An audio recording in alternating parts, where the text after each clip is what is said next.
बिस्मिल्लाहिर्रहमानिर्रहीम। अस्सलाम वालेकुम बच्चों। आई होप कि आपको पिछले लेक्चर अच्छी तरह समझ आए होंगे।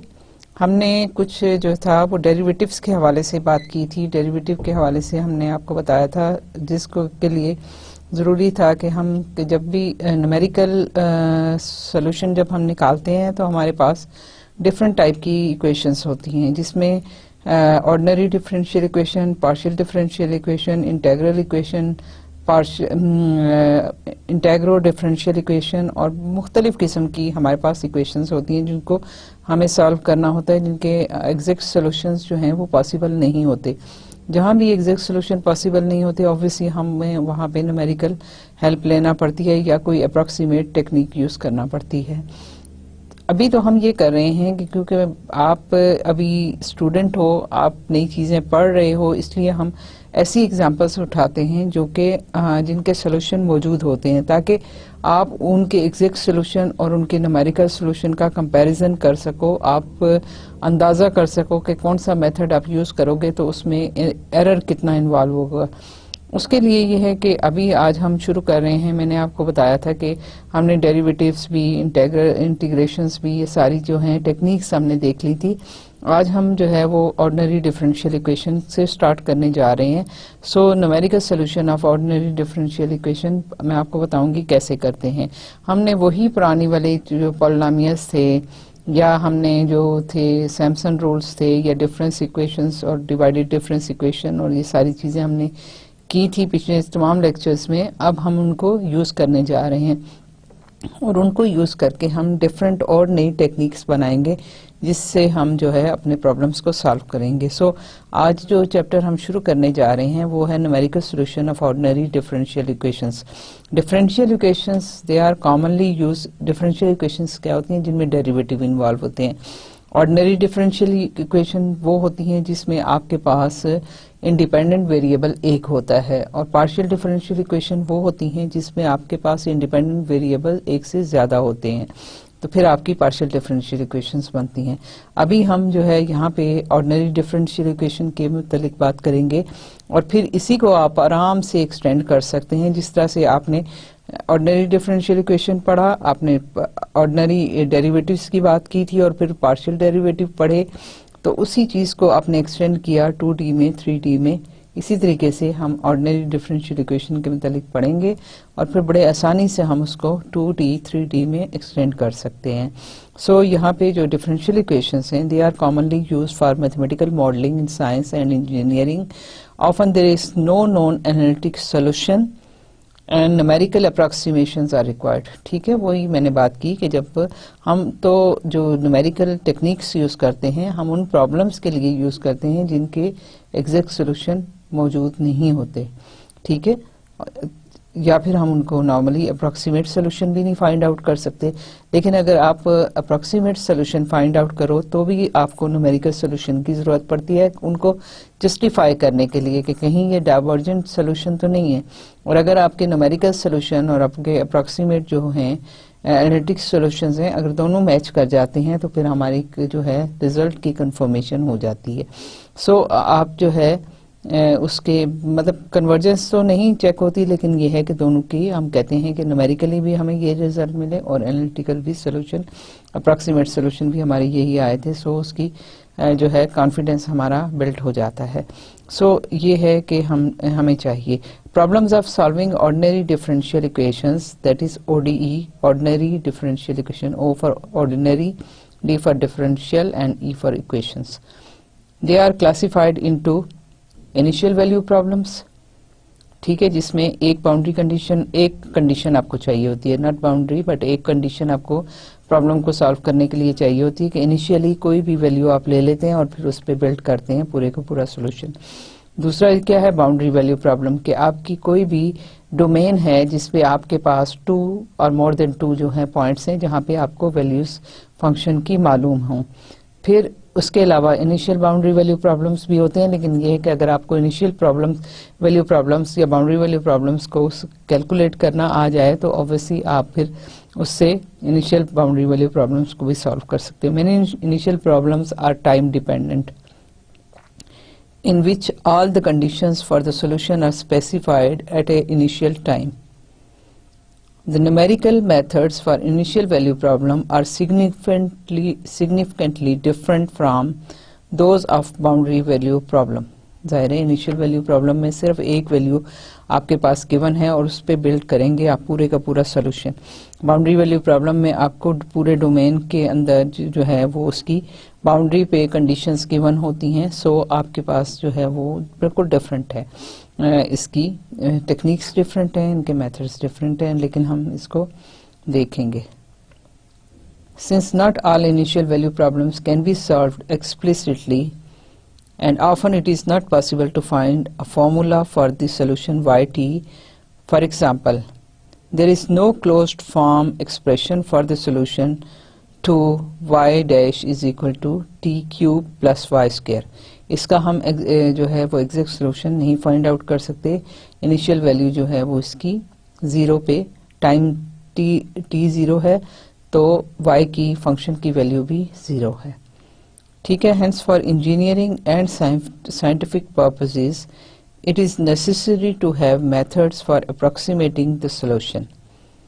If a solution with many significant digits is required, then more computing efforts and sophisticated algorithms must be used.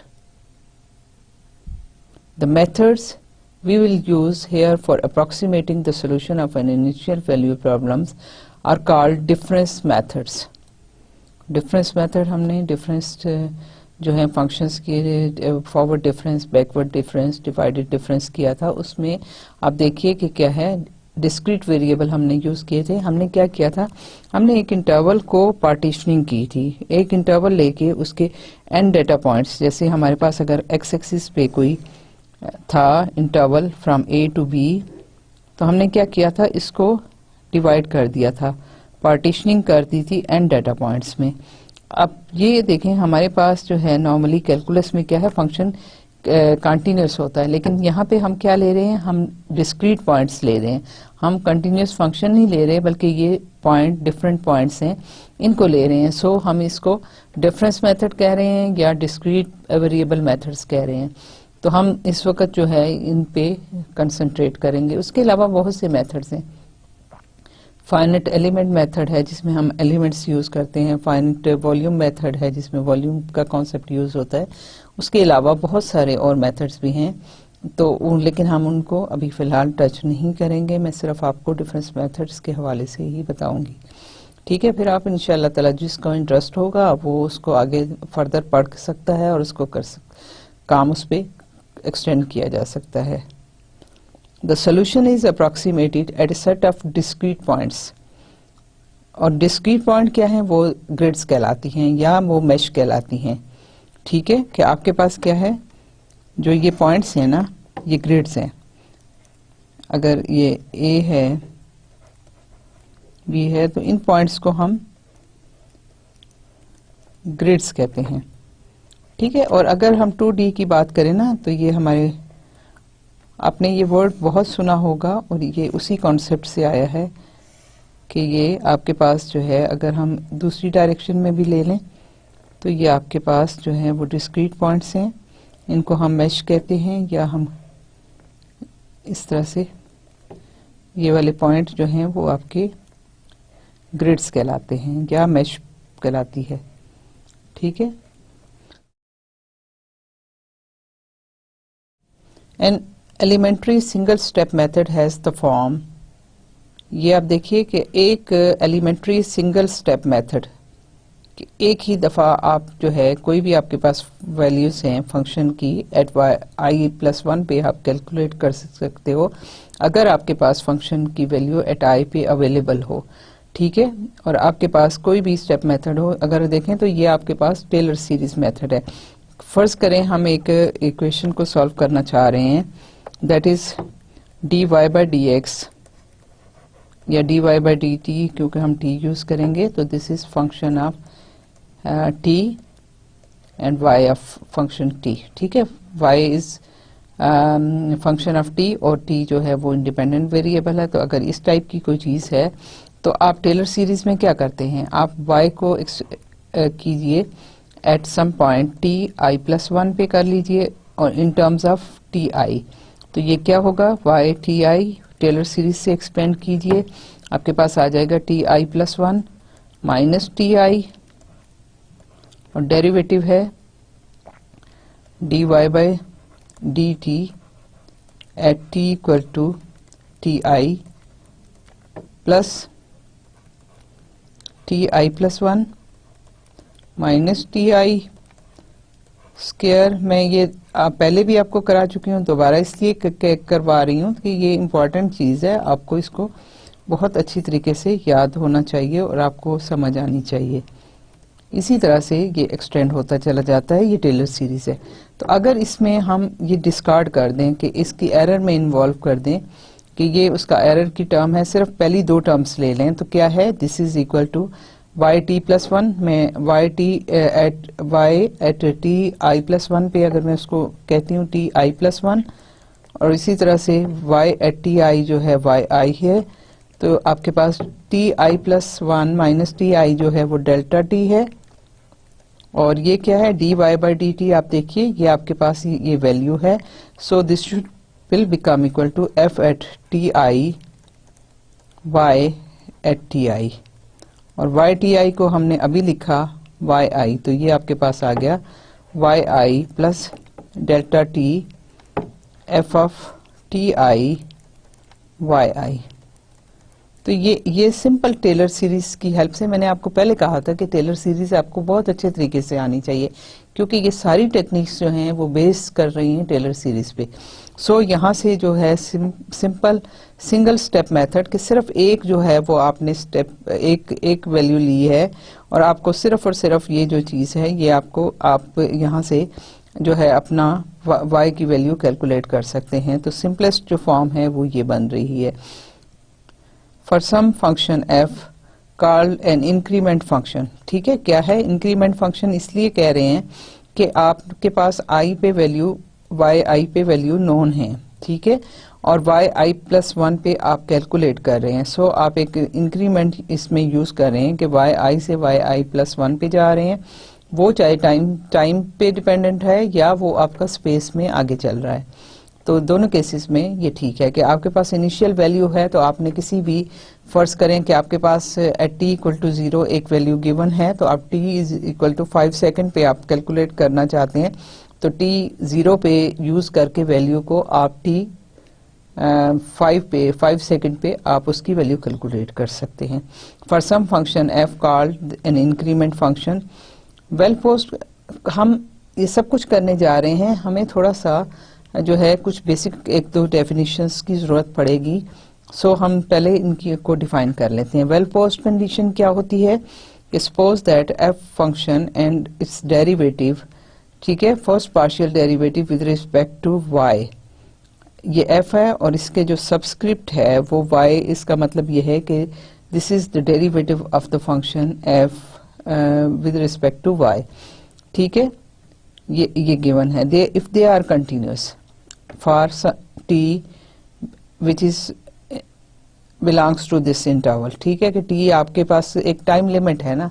फर्ज करें कि आपने कोई किसी फंक्शन की वैल्यू कैलकुलेट करनी है जिसमें आपके पास टाइम है t 0 से लेके t 5 आवर्स है, या t 2 आवर्स से लेके t 10 आवर्स तक है, तो ये आपका एक डोमेन हो जाता है, a से b तक की वैल्यू आपके पास कोई भी हो। एंड फॉर ऑल y, ठीक है, कि if this function is continuous at t belonging to this and y, जो कि इस डोमेन में जो y की वैल्यूज होंगी वो सबके लिए कंटिन्यूअस है, then the initial value problem y prime, ये है derivative with respect to t is equal to f of t and y for t belonging to a b interval with f of y of a is equal to alpha। Alpha कोई भी constant है, और ये आप देखिए कि interval का जो पहला है इनिशियल साइड है, क्योंकि आपके पास इंटरवल चाहे वो टाइम के साथ वेरी कर रहा है या स्पेस के साथ, अगर ये टाइम है तो ये t कोऑर्डिनेट हो जाएगा और ये a से लेके b पे जा रहा है, तो इनिशियली वो यहाँ से स्टार्ट कर रहा है। सो आपकी जो y की वैल्यू है at this point is equal to some known value alpha. Alpha कोई भी constant है. So then the initial value problem y prime is equal to f of t comma y for all t belonging to this interval ab with y equal to alpha has a unique solution yt for t belonging to this interval and the problem is well posed. ठीक है कि आपके पास क्या है कि अगर ये इसका यूनिक सोल्यूशन हो, और यूनिक सोल्यूशन होगा इसलिए कि देखिए आपका फर्स्ट डेरिवेटिव है, फर्स्ट डेरिवेटिव के साथ एक आपके पास कंडीशन है, तो जाहिर है कंडीशन आपके पास नोन है, सो आप उसका सोल्यूशन फाइंड आउट कर सकते हैं. इसी तरह से आपके पास कोई सेकंड डेरिवेटिव जो है वो डिफरेंशियल इक्वेशन है ऑफ ऑर्डर 2, तो उसके लिए आपको 2 पॉइंट्स चाहिए, डेटा पॉइंट या 2 कंडीशंस आपको चाहिए होंगी, तो फिर वो वेल पोस्ड होगा. दूसरी डेफिनेशन क्या है? assume that the data points t k y k where k varies from 0 1 2 up to m. ठीक है, ये डेटा पॉइंट्स हैं, is the set of discrete approximations and that y is equal to y of t is the unique solution of the initial value problem. Then the local discretization error epsilon k is defined by epsilon k is equal to ytk minus yk for k varies from 0 1 2 up to m, which is the difference between the unique solution at tk. ठीक है, आपके पास क्या है? ये difference है, ये आपका unique solution है या एग्जैक्ट सोल्यूशन कह लें at t equal to tk, और ये आपका जो है वो न्यूमेरिकली जो आया है सोल्यूशन वो होगा द और solution obtain by the discrete variable method at t is equal to k. ठीक है, आपके पास ये एक एग्जैक्ट वैल्यू है और एक जो आपने कंप्यूट की न्यूमेरिकली वो वैल्यूज हैं. इन दोनों का जब आप डिफरेंस लेंगे तो you will get the local discretization error. The term local error refer to the error at the given step. It is assumed that all the previous results are all exact. ठीक है कि आप local जो आपकी error है वो क्या है कि इस पर्टिकुलर स्टेप में कितनी एरर इन्वॉल्व हो रही है. जब आप ग्लोबल एरर की बात करेंगे तो फिर आपकी वो तमाम एरर जो अकोमुलेट होती जा रही है फर्स्ट स्टेप से लेके जिस स्टेप पे आप मौजूद हो, वो जितनी आपकी एरर आती जाएगी वो आप सारी की सारी सम अप करोगे तो वो आपकी ग्लोबल एरर होगी. So the true or accumulated error of the method is called global discretization error. ठीक है, ये तो बहुत बेसिक सी जो था इसके मुतालिक डिस्कशन थी. हम कुछ मेथड्स को भी देखते हैं कि किस टाइप के मेथड्स हैं. तो आयलर मेथड क्या है? This consist of 3 versions. ठीक है, आयलर मेथड जो है उसकी 3 वर्जन है. जिस तरह हमने किया था ना डिफरेंस टेबल्स बनाए थे, फॉरवर्ड डिफरेंस था, बैकवर्ड था और सेंट्रल डिफरेंस था, इसी तरह आयलर मेथड जो है वो भी उसकी भी जो है 3 डिफरेंट जो हैं वो वर्जन्स हैं. एक फॉरवर्ड आयलर मेथड है, एक मॉडिफाइड आयलर मेथड है और एक बैकवर्ड आयलर मेथड है. फॉरवर्ड आयलर मेथड क्या है? ऑब्वियसली फॉरवर्ड से आप एक कंक्लूड करते हो कि फॉरवर्ड जो है वो आपके डेटा पॉइंट्स जो इन द पॉजिटिव डायरेक्शन में चलते जाएंगे. Let a b the interval over which we want to find the solution to the well posed initial value problem. Y prime is equal to f of t comma y and y initial value जो है at a interval के इसे a b interval के at a point a पे y is equal to y naught given value है. The set of points t k y k are generated which are used for an approximation. ठीक है कि y को approximate करने के लिए हम ये वाले पॉइंट्स जनरेट करते हैं. To construct a set of points that will satisfy a differential equation approximately we first choose the abscissas for the points. For convenience subdivide this interval A B into m equal in subintervals. ठीक है कि आप इसको m कोई भी number है उतने सब इंटरवल्स में डिवाइड कर लें. And select the mesh points tk is equal to a plus kh. कैसे हमने ये किया था ना, ये आपको याद होगा, ऑलरेडी हम पहले कर चुके हैं ये सारा कुछ. तो यहाँ पे क्या है? यहाँ पे आपके पास a है और यहाँ b है, और इसके अंदर हमने जब इक्वी स्पेस्ड जो है डाटा पॉइंट्स ले लिए तो आपके पास m हो गए। तो अब क्या है, ये आपका इनिशियल है, ये x0 जैसे हम पहले ले रहे थे ना, अब ये a हो गया। सो आपके पास जो है, और ये t एक्सिस है, तो ये आपके पास अगर डिस्टेंस है, ये वाला h है, तो ये क्या होगा, ये x1 हो जाएगा या t1 हो जाएगा, दैट विल इक्वल टू, यहाँ पे हमारे पास जो है पहला जो डाटा पॉइंट है दैट इज t0, ठीक है, t0 is equal to a, t1 जो होगा क्या होगा a, या इसको आप t0 कह सकते हैं, t0 a प्लस h, ठीक है, तो ये हो गया t0 प्लस h हो गया। दूसरा पॉइंट जो आएगा यहाँ पे जो आएगा दैट विल बी t2, और that will be equal to t0 plus 2 times h, और इसी तरह से आप जब बढ़ते चले जाएंगे तो आपके पास अगर m डाटा पॉइंट्स हैं तो ये हो जाएगा tm equal to t0 plus m times h। तो आप इसी तरह से ये वाले जो हैं वो मैच पॉइंट्स आप जो है सिलेक्ट कर लें।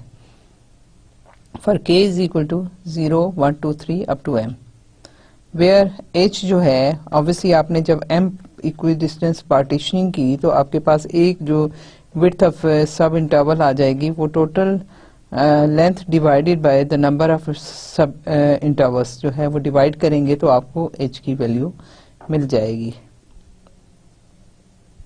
The value h is called the step size, ठीक है, या मैच साइज भी कह सकते हैं, ग्रिड साइज भी कह सकते हैं, स्टेप साइज भी कह सकते हैं। We now proceed to solve approximately y prime is equal to f of t comma y over the interval t0 से tm, ठीक है, हमने उसको पार्टीशन करके वहां तक कर दिया with y t0 is equal to y0, कि at t0 y is equal to y0 के एक कांस्टेंट वैल्यू हमारे पास यहाँ पे मौजूद है। तो हम इसको सॉल्व करना चाह रहे हैं इस इक्वेशन को।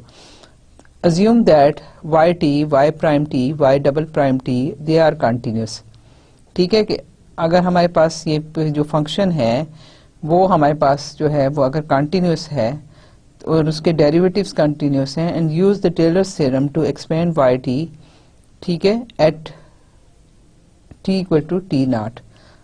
For each value t, there exists a value xi0 that lies between t0 and t, so that y of t is equal to y t0, इसको हम एक्सपेंड कर रहे हैं, और about t is equal to t0, तो ये क्या होगा, y t is equal to y t0 plus t minus t0 और derivative of y with respect to t at t equal to t0, plus फिर क्या है t minus t0 square divided by 2 factorial, और फिर ये है आपके पास second derivative है, और आप अगर उसको जो मैक्सिमम वैल्यू है सेकंड डेरिवेटिव की, वो पॉइंट अगर आप इस इंटरवल में ले लो, वो कोई भी पॉइंट है जो कि इसके अंदर लाई कर रहा है, ठीक है, तो आप वहां पे एक्साई कह लो उस पॉइंट को, और फिर उसका सेकंड डेरिवेटिव ले लो। इसका मकसद क्या है कि मैक्सिमम एरर कितनी होगी हमारे पास, हम एरर लेंगे लेकिन मैक्सिमम एरर जाहिर है उससे ज़्यादा एरर नहीं होनी चाहिए।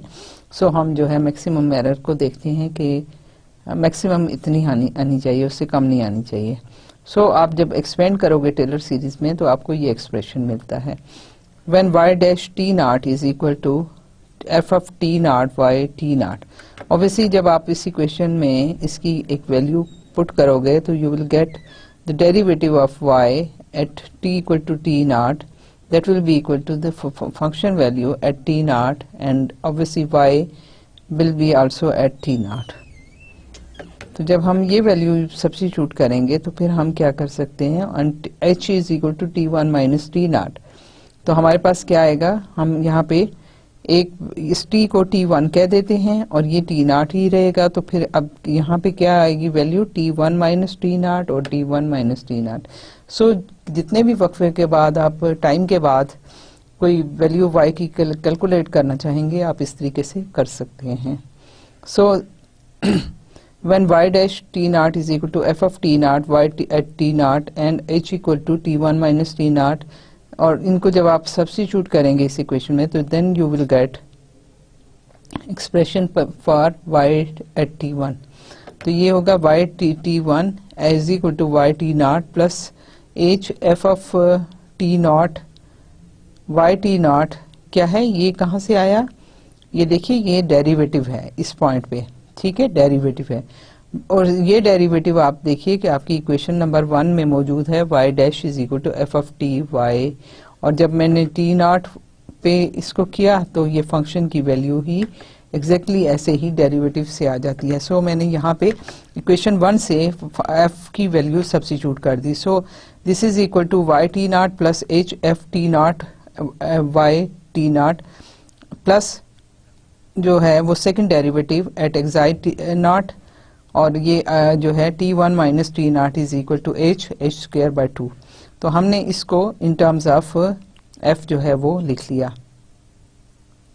If the step size h is chosen small enough, then we may neglect the second order term involving h square। ठीक है कि अगर हम ये h स्मॉल ले लें तो जाहिर है कि h जो है वो स्क्वायर जो है और स्मॉल हो जाएगा, तो हम इस टर्म को निगलेक्ट कर सकते हैं। And we will get y1 is equal to y not plus h f of t not y not. ठीक है, क्योंकि आप देखिए कि हमारे पास जो है वो ये value y at t not जो है वो y नॉट आ गई, तो हमने उसको उसकी जगह सब्स्टिट्यूट कर दिया।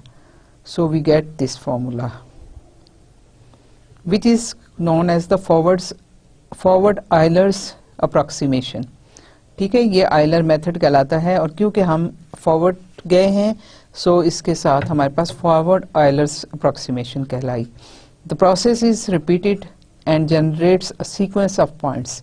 ठीक है, हमने ये किया है कि at T delta T time के बाद हमने y1 कैलकुलेट कर दिया, फिर फर्दर डेल्टा टी टाइम के बाद हम y2 कैलकुलेट कर लेंगे, फिर फर्दर डेल्टा टी टाइम के बाद हम y3 कैलकुलेट कर लेंगे, और इसी तरह करते करते हम जो हमारी लिमिट है टाइम हमने उस दौरान करना है b की जो भी वैल्यू गिवन होगी एंड टाइम जो होगा वो उस तक हम जो है स्टेप बाय स्टेप चलते चले जाएंगे और कैलकुलेट करते जाएंगे। So it will generate a sequence of points that approximate the solution curve y is equal to y t. The general step for forward Euler's method is that at t क्या है, t k plus 1 is equal to t k plus h। ठीक है, आप जिस तरह भी आप करते जाए ना, देखें आपके पास क्या है, ये है t नॉट t1 T2, इनके दरमियान डिस्टेंस इक्वल है T3, और इसी तरह से आप यहाँ पे T K प्लस 1, और फिर आगे आप इसी तरह से चलते चले जाएं। तो आपके पास क्या है, T1 is equal to T not plus H, T2 is equal to T1 plus H, इसी तरह से T3 is equal to T2 plus H, और ये सारा अब चलते चले जाएं तो टी के प्लस 1 जो है वो आ जाएगा टी के और प्लस एच, क्योंकि टी के यहाँ तक डिस्टेंस आ गया और ये प्लस इसमें एच किया तो आपके पास ये आ जाता है। सो आपके पास क्या है, टी के plus 1 is equal to t के plus H, y k plus 1 is equal to, यहाँ से देखिए हमने जब ये कैलकुलेट किया तो हमारे पास y1 आ गया। अब इसको y2 लिखिए तो ये इसमें एक इंक्रीमेंट कीजिए। ठीक है, 1 प्लस 1 और 0 प्लस 1 1 हो जाएगा, और ये भी h f of t1 y1 हो जाएगा। सो आपके पास जब आपको y1 मिल गया तो आप वहां से यहाँ यूज कीजिए, और फंक्शन में भी y की 1 की करस्पॉन्डिंग वैल्यू में अभी आपको एग्जांपल भी करा दूंगी, और उसकी वैल्यू आप सब्स्टिट्यूट करेंगे तो आपको y2 मिल जाएगा। इसी तरह से जब y2 मिल गया तो y2 यहाँ पे आएगा, और फंक्शन की वैल्यू एट y2 और t2 जो है वो आपको मिल जाएगी, और फिर आपसे y3 मिल जाएगा। सो इसी तरह अगर आप चलते चले जाएं तो ultimately you will get y k plus 1 is equal to y k plus h f k plus k y k for all k varies from m minus 0 to m minus 1। यहाँ जब आप पहुंचेंगे तो आपके पास जो है वो, क्योंकि हम k प्लस 1 ले रहे हैं, सो m माइनस 1 पहुंचेंगे तो हम लास्ट पॉइंट पे पहुंच जाएंगे। सो हमारे पास ये जनरल फार्मूला जो है वो इस तरह से बनता है। अब k को 0 पुट कीजिए, you will get y1 is equal to y0 plus HFT0 y0, फिर y is equal to k1 होगा तो ये 2 हो जाएगा, k5 होगा तो ये 6 हो जाएगा, और फिर 6 फिफ्थ की वैल्यू जो है वो आप यूज करोगे। सो ये आपके पास आ गया। अभी हम देखिए example, use Euler's method to solve approximately the initial value problem dy by dt is equal to -2t minus y, और y इज एट 0 जो है वो गिवन वैल्यू है आपके पास। The analytical solution of this problem is, ठीक है, इसको सिंपल आप सॉल्व कर सकते हैं। ठीक है, कैलकुलस में आपने किया है और डिफरेंशियल इक्वेशन का कोर्स भी आपने पढ़ा हुआ है, उसमें भी आपने किया है कि फर्स्ट ऑर्डर जो है ऑर्डिनरी डिफरेंशियल इक्वेशन का सोल्यूशन कैसे करेंगे, dy by dt, और ये माइनस इधर लेके आइए तो ये हो जाएगा dy by dt is equal to dy by dt plus y is equal to -2t। ये आपके पास non homogeneous first order differential equation बन गई।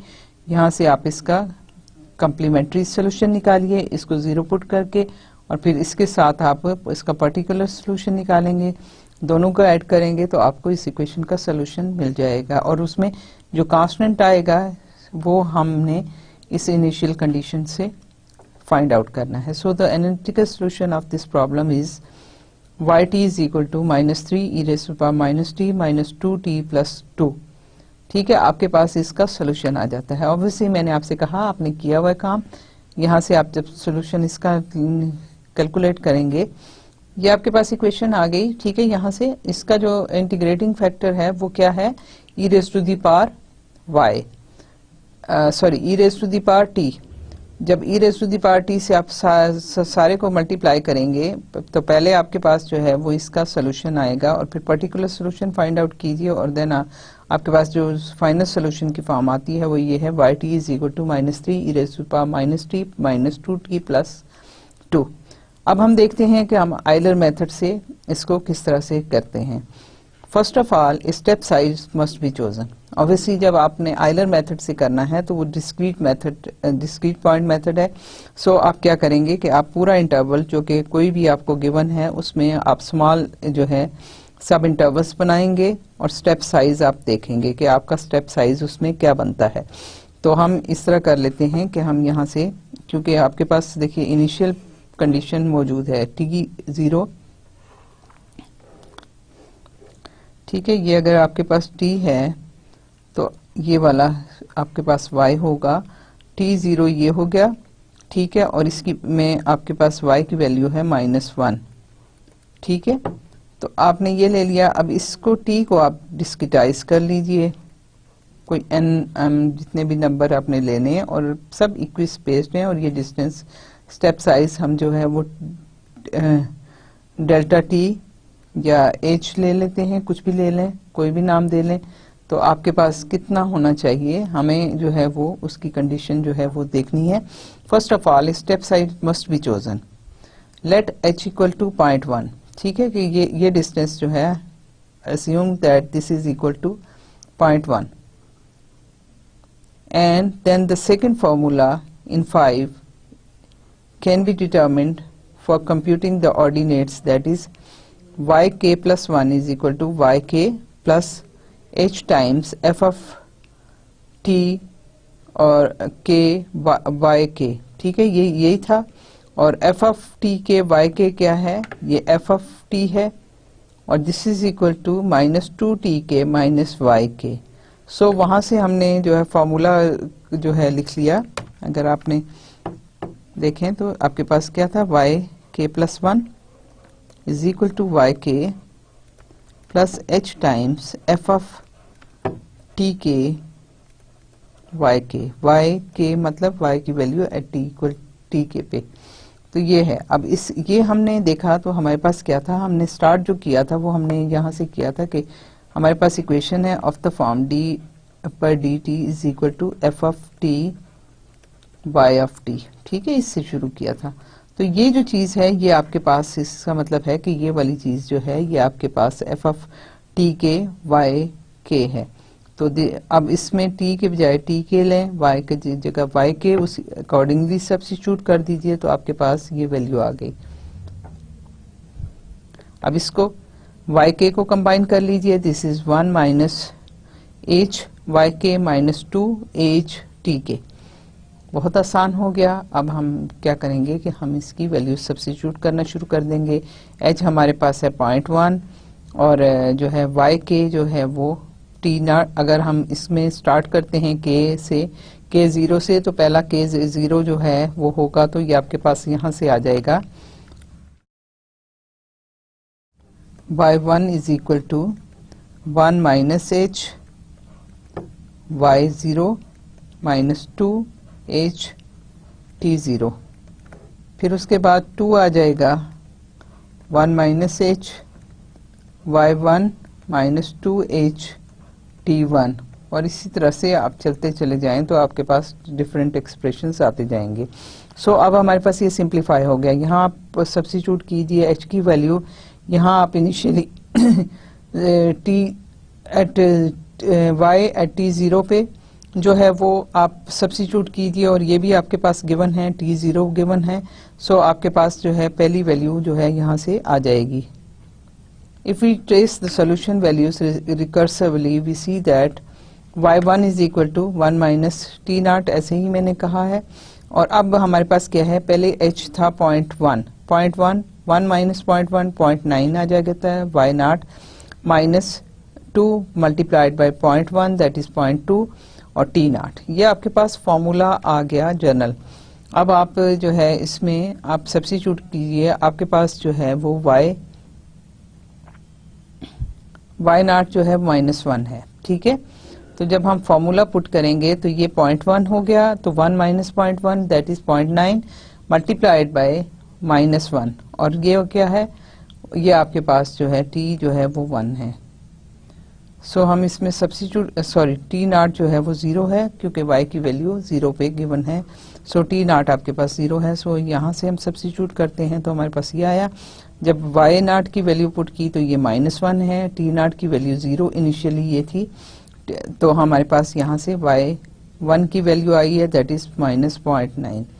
अब आपके पास y की वैल्यू आ गई, t आपके पास जो है वो 1 है, h जो है 0.1 है। सो मेरे पास y2 की वैल्यू कैसे आएगी, यहाँ से ही आपने किया 1 माइनस 0.9, तो ये आपके पास वैल्यू आ गई 1 माइनस 0.1, तो ये 0.9 आ गई। और अब आपके पास y के बजाय y1 आ गया -0.2 और t1 आ गया।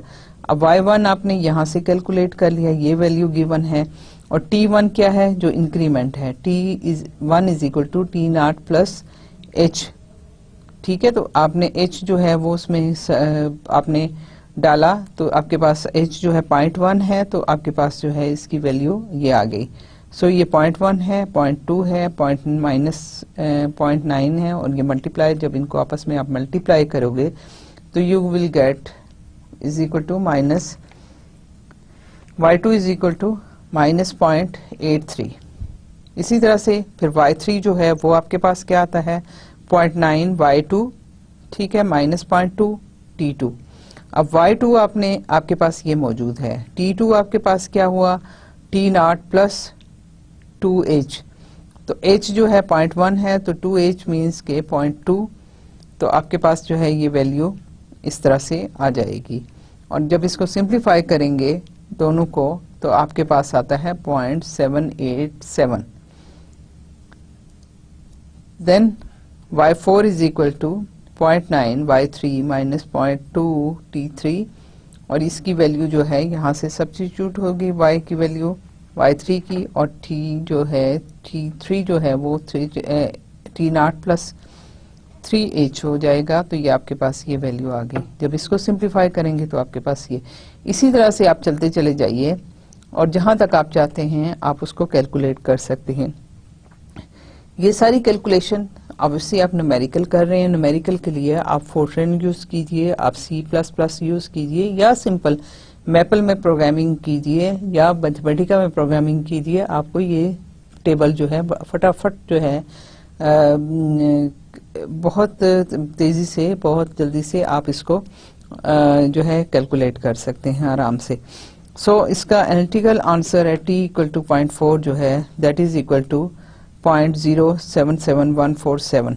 इससे नेक्स्ट जो है अगर हम कैलकुलेट करते हैं तो वो है, लेकिन एग्जैक्ट सोल्यूशन क्या है, मैंने अभी इसका एग्जैक्ट सोल्यूशन निकाला था, वहां पे आप t को 0.4 सब्स्टिट्यूट कीजिए तो आपके पास जो आंसर आएगा वो ये होगा।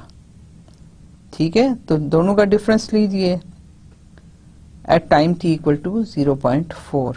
अगर उसका दोनों का डिफरेंस लेते हैं तो ये आ जाता है 0.034949।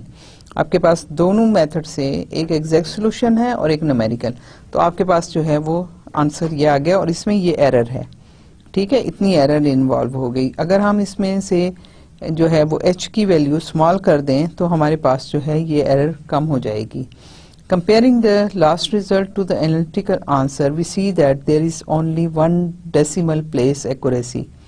ठीक है, कि आपके पास क्या है, अगर हम इसको राउंड ऑफ करें तो ये आपके 0.8 आ जाता है, यहाँ पे भी 0.8, तो ये इतनी डिफरेंस है दोनों के रिजल्ट्स में। सो there is only 1 decimal place accuracy even though we have advanced the solution only 4 steps. To gain 4 decimal place accuracy, we must reduce the error by more than 44 folds. ठीक है, to gain 4 decimal place accuracy, we must reduce the error by more than 44 folds. Since the global error is approximately proportional to h, we will need to reduce the step size about 426 fold। कि आपको इस हद तक accuracy के लिए आपको h को बहुत स्मॉल करना होगा। ठीक है, इतना ज़्यादा आपके पास आपको, और फिर ऑब्वियसली फिर CPU टाइम बहुत ज़्यादा चाहिए होगा। तो ये हो गया। ठीक है, the trouble with this most simple method is it lacks accuracy, require an extremely small step size। तो फिर कैसे होगा CPU टाइम। सो हम जो है, मैंने आपको पहले बताया कि न्यूमेरिकल में हर वक्त कुछ ना कुछ नई चीज़ आ रही होती है, नए मेथड आ रहे होते हैं। आपको बेस पता होनी चाहिए, बेस पता करेंगे, बेस को अंडरस्टैंड करेंगे तो आप कुछ भी नई चीज़ सोच सकते हैं, कुछ भी नई चीज़ बना सकते हैं। सो आयलर मेथड इस वजह से नहीं चला कि उसमें स्टेप साइज बहुत छोटा लेना पड़ता था। बहुत छोटा स्टेप साइज अगर आप लेते हो तो फिर आपको बहुत ज़्यादा कैलकुलेशन करनी पड़ेगी किसी एक स्टेप साइज पे पहुंचने के लिए। सो इसलिए वो हमें इतना पसंद नहीं आया। सो हम higher order Taylor series method की तरफ जाते हैं। एक्चुअली ये सारे मेथड इसलिए इम्पॉर्टेंट हैं कि ये सारे बाकी टेक्निक्स के बेस बनाते हैं। अगर आप इन मेथड्स को नहीं देखेंगे, मेथड को नहीं करेंगे, तो ऑब्वियसली आप जो है इसको सही तरीके से जो है वो नई टेक्निक्स के बारे में सोच नहीं सकेंगे। Higher order Taylor series method, अब जो है हम आयलर फॉरवर्ड आयलर मेथड से, इसी तरीके से बैकवर्ड आयलर मेथड भी है, इसी तरीके से हमारे पास जो है वो मॉडिफाइड आयलर मेथड भी बनता है। सो हम जो है आगे चलते हैं ज़रा, फिर देखते हैं कि इनको किस तरह से करते हैं। Higher order Taylor series method जो है वो क्या है। The object, since the object of numerical technique is to determine, objective of the numerical technique is to determine accurate approximation with minimal effort. ठीक है, कि हमें एक तो CPU टाइम को भी रिड्यूस करना है और अपनी एफर्ट को भी कम करना है, कि बहुत ज़्यादा एफर्ट अगर हम करते हैं तो फिर भी फ़ायदा नहीं है, बहुत ज़्यादा एफर्ट अगर CPU कंप्यूटर आपका करता है तो भी फ़ायदा नहीं है। हर तरीके से हमें ऑप्टिमाइज करना है। सो जो है one way to select difference equation method for solving ordinary differential equation is in such a manner that their local truncation error are of order h raised to the power p, where p is large a value of p as possible। ठीक है, कि हमें अपना error जो है वो reduce करना है। इसका मतलब ये है कि हमें इस टाइप के फॉर्मूला फाइंड आउट करने हैं जिसमें हमारे पास h जो है वो उसकी पावर्स ज़्यादा हो, क्योंकि मैंने आपको बताया कि when h is less than 1 तो जब आप उसका स्क्वायर लेंगे तो वो और छोटा हो जाएगा, उसका फिर क्यूब लेंगे तो मज़ीद छोटा होगा, फोर्थ पावर लेंगे तो और छोटा होगा। सो हम चाहते हैं कि हमारे पास जो है वो स्टेप साइज लेस देन 1 हो, लेकिन इतना स्मॉल ना हो कि हमें बहुत ज़्यादा काम करना पड़े, लेकिन हमें जो है वो इस तरह का फॉर्मूला चाहिए जिसमें उसमें h जो हम एरर टर्म छोड़ रहे हैं उसका ऑर्डर हाई हो, ताकि हम उसको फौरी तौर पे एलिमिनेट कर सकें एरर को। सो हम क्या कर रहे हैं कि p should be as large as possible while keeping the number and complexity of calculation of the method within a reasonable bound. Since Euler's method was derived using Taylor's theorem with n equal to 1 to approximate the solution of the differential equation, our first attempt is to find out method for improving the convergence property of difference methods. So this is to extend this technique of derivation to large value of n, कि हमने सिर्फ एक n equal to 1 के लिए जो किया, ठीक है, टेलर सीरीज को सिर्फ जो है वो n equal to 2 या 2 टर्म तक हमने n equal to 1 या 2 टर्म तक हमने उसको एवेल्यूएट किया, तो उससे हमने देखा कि इतनी हमारी एरर आती है। अगर हम उसकी टर्म्स को बढ़ा दें तो फिर हमारी एक्यूरेसी जो है, क्योंकि उसमें h और h square h cube involve है, तो हमारी एक्यूरेसी जो है वो बढ़ जाएगी, हमारा एरर जो है वो पावर h की पावर बढ़ती चली जाएगी, सो कम होता चला जाएगा। सो हम देखते हैं कि वो हम कैसे कर सकते हैं। Suppose the solution yt to the initial value problem has n+1 continuous derivatives, ठीक है। If we expand the function yt in terms of its nth Taylor polynomial about tj and evaluate j plus 1 equal to j plus 1, we obtain yt k plus 1 is equal to y at tk। just Taylor series को हमने expand किया है। This plus H Y dash T के plus H square by 2 Y double dash T के plus, और चलते चले जाएं up till H N H raise to the power N over N factorial by nth derivative at T K, और plus H N plus 1 over H N plus 1 factorial by N plus 1 exi k, where exi k is the point within the given interval and derivative of this at this point is the maximum within that domain, ठीक है।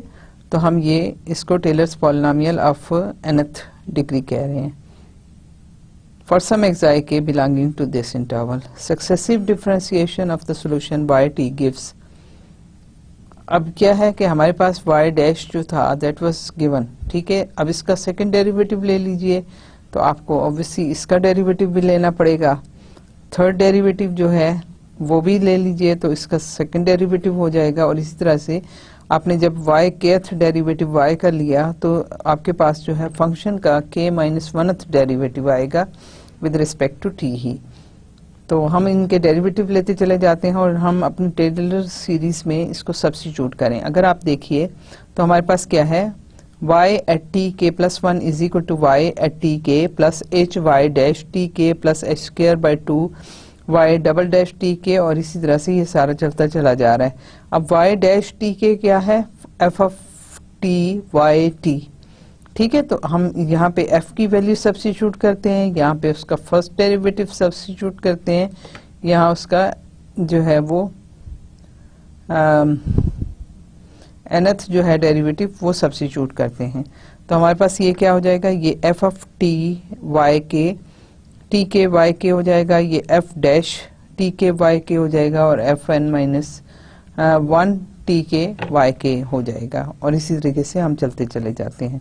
सो हम इसको transform ऐसे कर सकते हैं कि ये हो गया y at t k plus 1 is equal to y t k plus h y t k plus h multiplied by f at t k y k plus h square over 2 and f prime at t k y k plus h raised to the power n over n factorial and nth derivative of the function at t k y k, plus जो last term थी वो as it is रहेगी H N plus 1, क्योंकि हमने इसको एक्साई पे लिया हुआ है, ठीक है। सो हमें इसकी कन्वर्शन पता नहीं है, सो हम इसको एज इट इज ले लेंगे।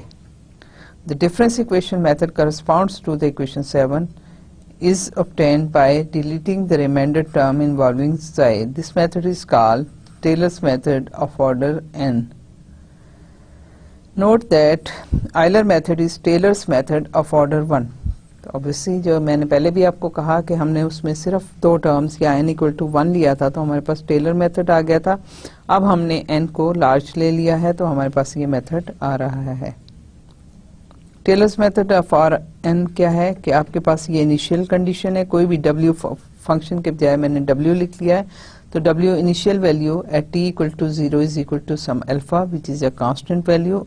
w एट i प्लस 1 जो है वो that is equal to w i plus h times t n t i w i। ये t n i w i क्या है, फंक्शन ही की वैल्यू है जो कि हमने सम करके इसको लिख दिया है। अभी देखते हैं क्या है। For each I from 0, 1, 2 up to n minus 1 where t n w I t I is equal to t I w I, ठीक है, फंक्शन की वैल्यू है plus h by 2 function f defined by this thing. ठीक है, हमने क्या किया था, हमने यही किया है कि हमने यहाँ पे जो हमारे पास था y डेरिवेटिव, अगर मैं यहाँ लिखूं y dash at t is equal to f of t y of t। अब इसको अगर मैं लिखती हूँ तो ये क्या है, y at I plus 1 minus y I is equal to divided by h ले लें तो this is equal to f of t I y of I t I। ठीक है, यहाँ से आप देखिए y I plus 1 is equal to yi plus h times f of ti yi। तो यहाँ पे आप देखिए कि मैंने y की जगह मैंने w लिख लिया जनरल करने के लिए कि मैं फॉर्मूलाज बनाने जा रही हूँ, तो मैं जस्ट एक जनरल फार्मूला कि उसको आप y पुट कर लो, कुछ भी पुट कर लो, आपके लिए आसानी हो जाएगी। तो w नॉट जो है उसकी, क्योंकि ये इसकी इनिशियल कंडीशन जो थी वो कोई भी थी, अल्फा थी। ठीक है, तो हमने इसको w नॉट अल्फा ले लिया, w i प्लस 1 इसी को हमने किया y i plus h times जो है वो। अब ये जो फंक्शन है इस फंक्शन को हम मुख्तलिफ तरीकों से लिख सकते हैं। सो अगर मैं इसको टेलर सीरीज से लिखूं तो मेरे पास ये आ जाता है। सो मैं यहाँ से इसको t n t i w j, अब इसमें हमारी मर्जी है कि हम कितनी इक्वेशंस को इन्वॉल्व करते हैं। द लोकल ऑर्डर इज, ठीक है, ये जो हमने टर्म छोड़ी थी वो उसकी जो है वो एरर जो है वो h raised to the power n plus 1 over n factorial and f of n plus 1 at xi for some xi in ti plus 1। ठीक है, हमारे पास ये आ गया। अब इसको इम्प्लीमेंट करेंगे कि देखते हैं किस तरह इम्प्लीमेंट होता है। एग्जाम्पल है apply Taylor's method of order 2। अभी तो हमने जनरल किया ना n, उसको हम ऑर्डर 2 तक लेते हैं जो कि आयलर्स फॉरवर्ड मेथड जो था वो n इक्वल टू 1 के लिए था। अब हम इसको टेलर्स मेथड को 2 के लिए और 4 के लिए लेके इनिशियल वैल्यू प्रॉब्लम पे फिर हम देखते हैं क्या डिफरेंस हमारे पास आता है। Let us assume that we have first order partial differential equation जो है वो हमारे पास ये आ गई। नॉन होमोजीनियस इक्वेशन है, this is defined over the interval from 0 to 2 and y0 is equal to 0.5। ये आपके पास इनिशियल वैल्यू प्रॉब्लम है। इसको कंसीडर करते हैं, कैसे करेंगे। इट्स एग्जैक्ट सोल्यूशन जो है वो भी मैंने दे दिया है। इसका एग्जैक्ट सोल्यूशन जो है 1 + 2t + t² - 1/2 e raised by t ये आता है। ठीक है,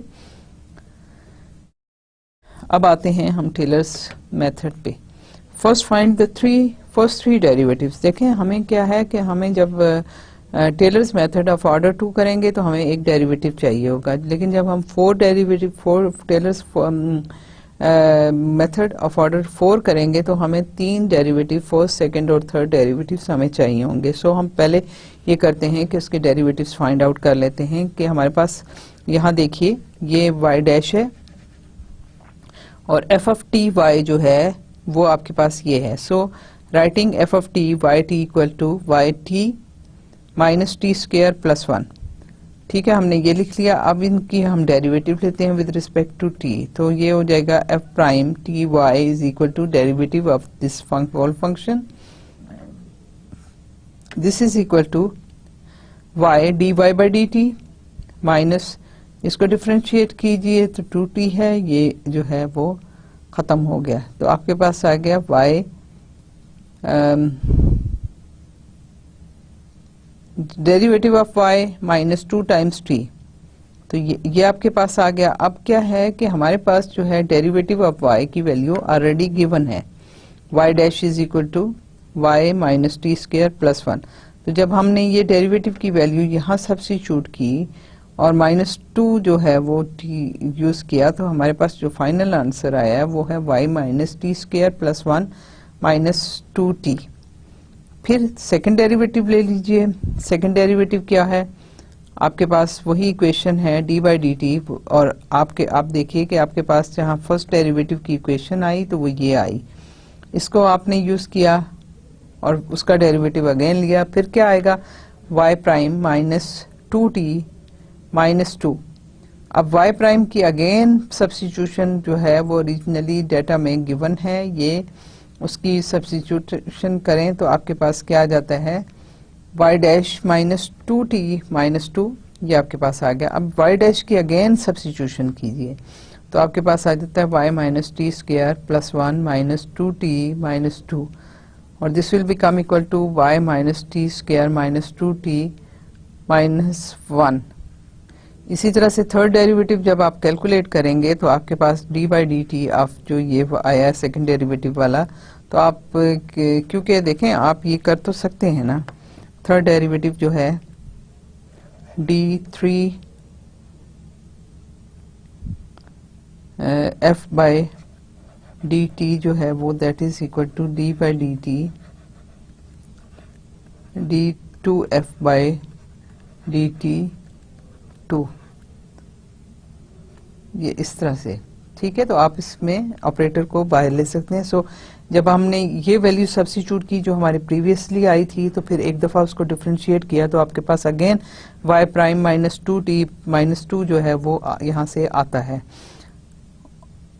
और t को जब t प्राइम की y प्राइम की जो वैल्यू है वो आपके पास देखें f2 की जो वैल्यू है वो आपके पास आ गई थी। यहाँ से जब आपने ये वैल्यू कैलकुलेट की तो y प्राइम जो है उसकी वैल्यू आपके पास ओरिजिनली मौजूद थी, जो इक्वेशन है वहाँ से सब्स्टिट्यूट करें और सिंप्लीफाई करें तो आपके पास ये आंसर आता है। अब ये है कि let Y T equal to W and Y T I is equal to W I. वो हमारे पास क्योंकि फॉर्मूला ऐसे है तो बजाय उस कन्फ्यूजन से बचने के लिए मैंने वाई टी को डब्ल्यू और वाई टी आई को डब्ल्यू आई कह दिया। जब मैंने ये कहा तो फिर मेरे पास जो है वो फॉर्मूला कैसे आया, T2 T I W I is equal to F of T I W I plus H2 F prime T I W I. तो जब इसकी मैं यहाँ पे वैल्यू सब्स्टिट्यूट की तो क्योंकि ये इन टर्म्स ऑफ W है, सो मैंने y को W में ट्रांसफॉर्म कर दिया और मैंने ये value F of T I W आई की वैल्यू सब्स्टिट्यूट की h/2 और उसके डेरिवेटिव की वैल्यू सब्स्टिट्यूट की। जब इसको हम सिंप्लीफाई करते हैं तो ये हमारे पास आ जाता है 1 plus h/2 multiplied by W I minus t square plus 1 minus H T. देखें हमने क्या किया कि हमने यहाँ पे इसको कंबाइन किया और इसको कंबाइन किया, तो ये 1 प्लस h/2 हो गया, और फिर उसके बाद यहाँ से अगर इसको और इसको कंबाइन करें तो फिर अगेन 1 प्लस h/2 आ जाता है। फिर इसको कंबाइन करें और इसको कंबाइन करें तो आपके पास जो है वो ये वाली वैल्यू आ जाती हैं। और फिर आप देखिए कि इसके बाद आपके पास रह क्या गया -2ti। तो जब 2ti को जब आपने किया और यहाँ पे h/2 है तो ये 2 और ये 2 कैंसिल करेंगे तो ht जो है वो आपके पास आ जाएगा, ये वाली वैल्यू आ जाएगी। सो आपके पास जो है टेलर सीरीज में T2 कैलकुलेट हो गया। इसी तरीके से हम जब सब्स्टिट्यूट करेंगे उसमें तो हमारे पास जो इनिशियल वैल्यू है वो ये गिवन है, और सारे का सारा फार्मूला बाकी जो है डब्ल्यू आई plus 1 is equal to W I plus h times, और फिर f की वैल्यू जो है वो यहाँ से हमारे पास ये टेलर्स की कैलकुलेट हुई, तो हम उसको सब्स्टिट्यूट इसके अंदर कर रहे हैं। सो हमारे पास ये फॉर्मूला जो है वो 2 के लिए आ गया, T2 के लिए। If h is equal to 0.2 तो आप बड़ी आसानी से यहाँ कैलकुलेट कर सकते हैं। इनिशियल वैल्यू आपके पास ये है, तो आप वो सब्स्टिट्यूट कीजिए। h की वैल्यू 0.2 है और इसके अलावा हमारे पास और कोई चीज़ भी नहीं है जो कि हमें चाहिए हो। सो हम जो है W1 कैलकुलेट कर सकते हैं। इसी तरह से हम W2 कैलकुलेट करेंगे, W3 कैलकुलेट करेंगे, तो हमारे पास जो है आंसर आ जाएंगे। यहाँ पे मैंने यही किया है कि h is equal to 0.2, n is equal to 10, ठीक है, एंड ti जो है वो 0.2i है। t के स्टेप्स आहिस्ता आहिस्ता बढ़ते जा रहे हैं। h कांस्टेंट है, n की वैल्यू भी कांस्टेंट है, नंबर ऑफ इंटरवल्स है for each I from 1 to 10. So the second order method becomes W naught is equal to 0.5 और WI जो है वो आपके पास आ जाता है WI plus 1 is equal to WI। अगर मैं इसको नॉट में सब्स्टिट्यूट करूं तो मेरे पास क्या आता है, this will be equal to 0. ये W1 हो जाएगा, ये W naught है 0.5 प्लस 0.2 और ये आपके पास क्या है 2 और प्लस 2.2 डिवाइडेड बाय 2 और WI हमारे पास है 0.5 माइनस 0.04 और I स्टेप जो है वो आपके पास देखें हमने क्या किया, हमने I को 0 लिया है, तो 0 लिया तो ये आपके पास 0 हो गया, प्लस 1 माइनस 0.04 और I जो है वो आपके पास 0 है। 0.5 प्लस 0.2 ये आपके पास आ जाता है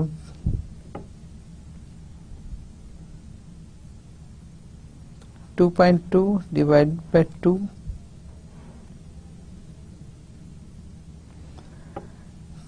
ये आपके पास क्या है, ये 0 हो गया तो ये 1 प्लस ये 1.5 हो गया और ये भी आगे 0 हो गया, तो this whole thing is equal to 0.5 plus 0.2 multiplied bye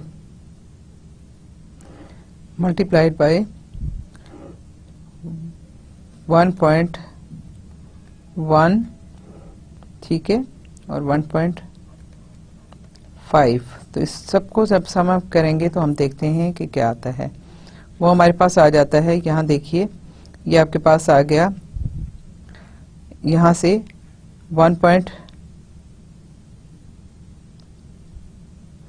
ये आपके पास था 0.5 और यहाँ से आपके पास जो है ये वैल्यू आई, तो आपने W को टोटल को कलेक्ट किया तो आपके पास W जो है 1.22 मल्टीप्लाइड बाय WI आ गया। फिर I स्क्वायर वाली टर्म्स को इकट्ठा किया तो आपके पास 0.0088 I स्क्वायर आ गया। फिर आपने जो है वो I वाली वैल्यू कैलकुलेट की तो आपके पास ये 0.2 मल्टीप्लाइड बाय 0.04 है, तो ये आपके पास 0.008 आ जाता है और I के साथ है। उसके बाद आपके पास जो कांस्टेंट टर्म है वो ये वाली टर्म है और आप जो है यहाँ से इसको कैलकुलेट करते हैं। सो हमारे पास ये आ गया। अब जो आप चलते जाएं, W नॉट आपके पास है, W1 आप कैलकुलेट कर सकते हैं, I आपके पास क्या हो जाएगा, I आपके पास वहाँ पे पहला जो है वो I पुट करेंगे 0 तो आपके पास जो है वो 1.25 मल्टीप्लाइड बाय 0.5 और प्लस 0.22 आ जाएगा। फिर उसके बाद जब W2 आप कैलकुलेट करेंगे तो आपके पास I की वैल्यू 1 हो जाएगी, वहाँ सब्स्टिट्यूट कीजिए आपको मिल जाएगा, और W1 भी आपको मिल चुका है वो भी सब्स्टिट्यूट करें। तो यहाँ पे आगे हमने इसको थोड़ा सा देखा है कि कैसे है। एंड T4 की क्या वैल्यू है वो उसको भी अभी देखिए I है तो जस्ट मुझे I पुट करना है, तो पहले मैं T4 कर लेती हूँ ताकि हम फिर उसका एक टेबल बना के कंपैरिजन भी कर सकें।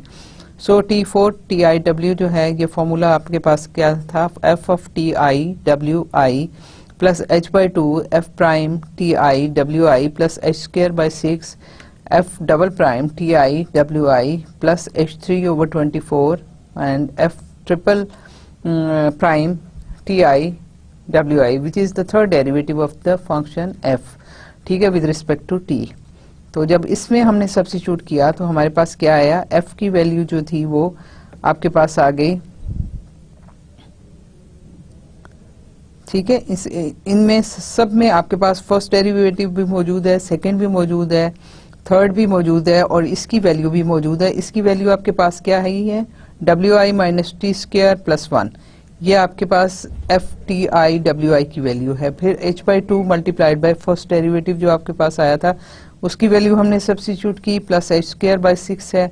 उसके साथ हमने सेकंड डेरिवेटिव जो था लिया, उसकी वैल्यू सब्स्टिट्यूट की एंड देन हमने h³/24 करके और थर्ड डेरिवेटिव की वैल्यू की। जब इसको हम कंबाइन करेंगे तो ये WI माइनस टी स्क्वायर की वैल्यू ये कांस्टेंट इस तरह से हो रही है, माइनस HI/TI जो है इसकी वैल्यू आपके पास यहाँ से आ गई। इनको जस्ट हमने कंबाइन किया कि आप कोफिशिएंट ले लें WI का, आपको कोफिशिएंट ले लें टी स्क्वायर का, फिर आप कोफिशिएंट ले लें T का और देन कांस्टेंट को इकट्ठा कर लें, तो आपके पास सारी की सारी जो है वैल्यू वो इस फॉर्म में आ गई।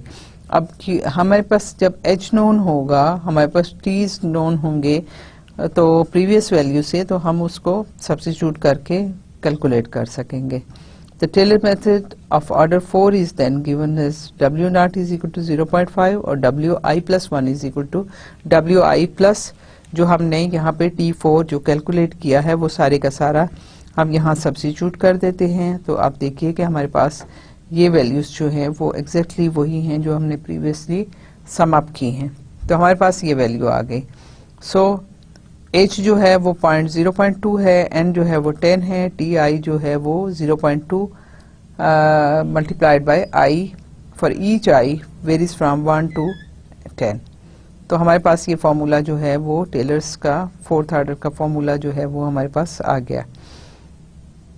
सो the fourth order method becomes W0 is equal to 5 और ये सारे का सारा, और इसमें हमने यहाँ पे H की वैल्यू सब्स्टिट्यूट कर दी है और बाकी हमारे पास जो है बाकी WI जो हमें मिलता जाएगा प्रीवियस वैल्यू हम उसको सब्स्टिट्यूट करते जाएंगे, उसके अकॉर्डिंग हमारी I की वैल्यू भी इंक्रीज करती चली जाएगी। सो हमारे पास ये जनरल फार्मूला जो है इस पर्टिकुलर प्रॉब्लम के लिए ये बना है। तो आज तक का मेरा ख्याल है ये इतना काफ़ी है कि आप इसको देख लीजिए, इसको समझ लीजिए, तो इंशाअल्लाह ताला हम नेक्स्ट लेक्चर में इसी को कंटिन्यू करेंगे। थैंक यू बच्चा, अल्लाह हाफिज़।